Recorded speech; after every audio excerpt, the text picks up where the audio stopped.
한때 늘 바쁘게만 살던 한 여인이 있었다.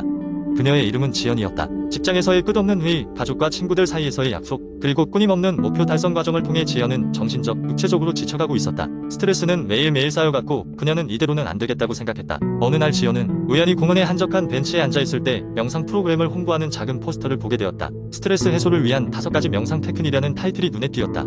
지연은 반신반의하며 명상 수업에 등록하게 되었다. 첫 번째 명상 수업은 마음챙김 호흡이었다.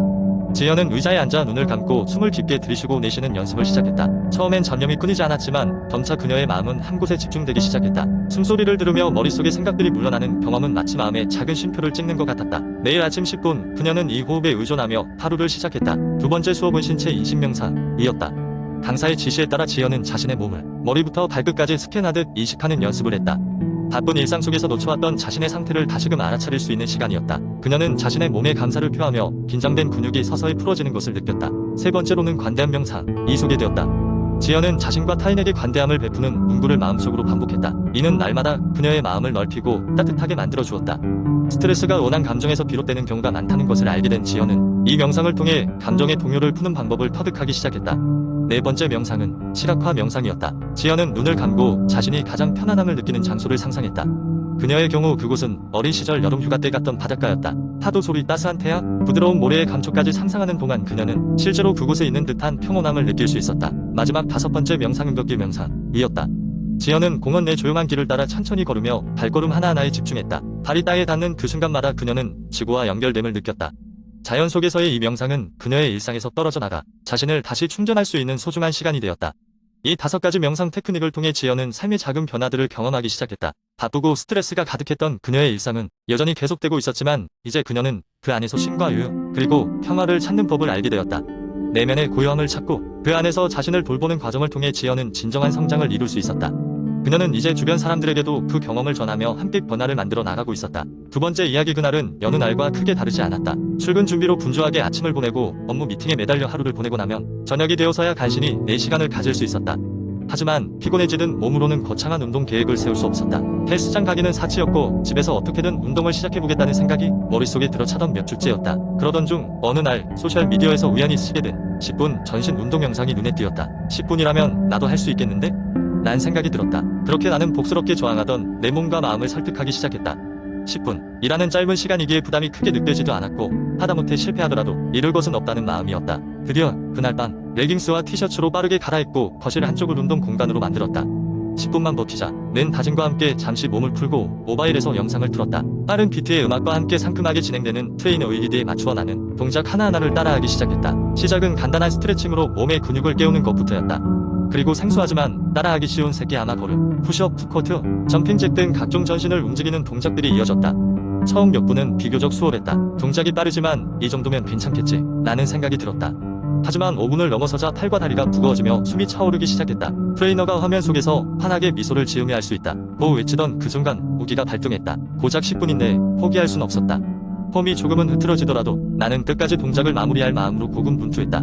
그리고 마침내 마지막 정적 스트레칭으로 마무리를 할 때쯤 숨을 헐떡이며도 끝났다는 무한한 안도감이 밀려왔다. 땀이 많이 나진 않았지만 뽀송한 가슴 속은 이미 뿌듯함으로 가득 차 있었다. 이렇게 시작된 10분 전신 운동은 나에게 새로운 루틴이 되었다. 처음 며칠 동안은 온몸의 근육이 자주 뭉쳤지만 시간이 지나면서 조금씩 적응해갔다. 주간의 적절한 변화를 위해 가끔은 새로운 영상과 다양한 동작으로 변화를 주기도 했다. 점차 10분이라는 시간이 더는 짧게 느껴지지 않았고 오히려 매일의 리추얼이 되어버렸다. 체력은 물론이고 무엇보다도 꾸준히 무언가를 해낸 것에 대한 자부심이 날수놓았다. 그리고 이러한 작은 성공은 일상의 다른 부분까지 긍정의 에너지를 퍼뜨렸다. 사소한 변화가 때론 삶의 큰 변화를 이끌어낼 수 있다는 것, 꾸준함의 힘을 집에서도 느낄 수 있었기에 나는 매일 밤 10분 동안의 전신 운동이 고맙고도 특별한 시간이라고 말할 수 있다. 세 번째 이야기. 몇 년 전 저는 체중 감량과 체력 향상을 위해 다양한 운동 프로그램을 시도하고 있었어요. 헬스장에서 러닝머신 위에서 몇 번이고 달리기도 했고 여러 유행하는 다이어트도 시도해봤지만 쉽게 포기하곤 했죠. 그러던 어느 날 친구가 히트 운동에 대해 얘기해주더라고요. 그 말로는 짧고 강렬한 운동으로 엄청난 효과를 볼 수 있다고 했어요. 히트는 하이 인텐시티 인터벌 트레이닝의 약자로 고강도의 운동을 짧은 시간 동안 반복하는 운동 방식이에요. 처음 들었을 때는 정말 그게 효과적일까? 라는 의문부터 들었죠. 그래서 직접 해보기로 했습니다. 매일 아침 20분씩 짧게나마 실천하기로 결심했어요. 첫날에는 간단한 점핑잭과 버피 테스트로 시작했어요. 처음 몇 분 동안은 이게 효과가 있을까 싶었지만 운동이 진행될수록 숨이 차오르고 땀이 나기 시작했어요. 생각보다 몸에 부하가 많이 걸리는 느낌이 들더라고요. 운동이 끝난 후에는 근육이 뻐근했지만 기분이 상쾌했습니다. 시간이 지날수록 체력은 눈에 띄게 증가했고 체중도 꾸준히 감소했습니다. 무엇보다도 과거에 비해 운동에 집중할 수 있는 시간이 짧다 보니 더 많은 시간을 다른 활동에 투자할 수 있었던 게 좋았어요. 일주일에 3번 각 세션은 20에서 30분이면 충분했으니까요. 또한 다양한 동작을 섞어서 심심할 틈도 없었고 운동이 끝난 후에도 한동안 심장이 빠르게 뛰는 요원이 남아있어 효과가 계속되는 느낌을 받았죠. 히트의 비밀은 바로 애프터번 효과에 있었어요. 운동 후에도 계속해서 칼로리를 소모하게 만드는 것도 그렇고 전신을 고루 사용해 체지방을 빠르게 태우는 메커니즘도 매우 인상적이었죠. 심지어 체력이 늘면서 평소보다 더 많은 걸 할 수 있게 되었고 이 긍정적인 변화가 제 일상 전반에 걸쳐 발생했어요. 도저히 체중을 감량할 수 없을 것 같았던 제게 히트는 소중한 비밀 병기가 되었죠. 이제는 긴 운동 시간을 투자하지 않아도 충분히 건강하고 날렵한 상태를 유지할 수 있게 됐습니다. 제 주위의 친구들 또한 이 운동을 시작했고 그들 역시 긍정적인 피드백을 주었어요. 운동이 삶의 일부분이 될 때 그 변화는 무언가를 넘어서는 감동을 줍니다. 결국 히트는 단순한 운동 방식을 넘어 건강하고 활기찬 삶을 위한 강력한 도구가 되었습니다.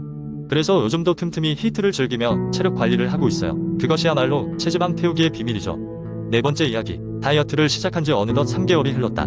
매일 아침 기록하는 체중 하나하나 체크하며 먹었던 섬세한 식단, 그동안 고생한 보람이 있어서인지 몸무게는 눈에 띄게 줄어들었다. 그러나 그동안 놓쳤던 부분이 있다는 것을 깨닫기까지는 오랜 시간이 걸리지 않았다. 다이어트를 열심히 하고 있었던 남자 준호는 어느 날 체중계 숫자가 변화가 없다는 것을 알게 되었다. 다이어트가 정체기에 접어든 것이라 생각했지만 왠지 모를 불안한 느낌이 준호의 마음속을 파고들었다. 그러던 어느 날 친구들과의 모임에서 한 친구가 설탕에 대해 이야기를 시작했다. 너희도 알지? 요즘 사람들이 숨겨진 설탕 때문에 다이어트에 실패하는 경우가 많아. 우리가 흔히 건강하다고 생각했던 음식, 예를 들어 요거트나 곡물바 같은 것도 알고 보면 설탕 덩어리일 때가 많더라고. 준호의 귀가 번쩍 뜨였다. 계속 건강식이라고 믿고 먹었던 음식들이 떠올랐다. 냉장고를 열어보니 그중 가장 먼저 손에 잡힌 것은 무설탕 표시가 큰 글씨로 쓰여 있던 요거트였다. 속을 들여다보자 작은 글씨로 인공감미료하며 라는 표시가 있었다. 준호는 그제야 이 작은 글씨가 무슨 뜻인지 깨달았다. 인공감미료 역시 다이어트를 방해할 수 있다는 사실 말이다. 그날 이후 준호는 건강식품이나 간편식을 구매할 때 반드시 영양성분표를 확인하는 습관을 갖게 되었다. 그래놀라 역시 피하지 않던 음식 중 하나였다. 건강에 좋을 거라는 막연한 믿음 때문이었다. 그러나 한번 들여다본 영양성분표에는 엄청난 양의 설탕이 포함되어 있었다. 또 다른 함정은 과일 주스였다. 천연 과일이라 알고 있는 주스 역시 엄청난 양의 설탕이 들어있을 수 있다는 것을 그는 나중에서야 깨달았다. 주스 대신 직접 과일을 구매해 직접 갈아서 마시는 것이 설탕 섭취를 줄일 수 있는 방법이었다. 사실 가장 무서운 것은 샐러드 드레싱이었다. 샐러드를 주로 먹으면 괜찮을 것이라 생각했지만 드레싱 소스에는 포화지방과 함께 상당한 양의 설탕이 들어있었다. 오일과 식초, 약간의 향신료를 사용해 드레싱을 직접 만들어 먹기 시작한 것도 그때부터였다. 준호는 깨달았다. 건강에 좋다고 명시된 제품들 사이에도 의외의 함정들이 있다는 것을 말이다. 당뇨와 건강에 대한 경각심을 갖게 되면서 준호는 비로소 정체기를 벗어나고 있었고 그의 다이어트는 다시 궤도에 오르게 되었다. 숨겨진 설탕의 존재를 알게 된 이설은 그가 앞으로 다이어트를 지속하면서 주의해야 할 점을 상기시켰다. 이 이야기는 준호뿐 아니라 다이어트를 고민하는 모든 사람들에게 하나의 경각심을 주고 있을 것이다. 각 음식의 영양성분 뒤에 숨겨진 것들을 찾는 것이 중요하다는 것을 말이다.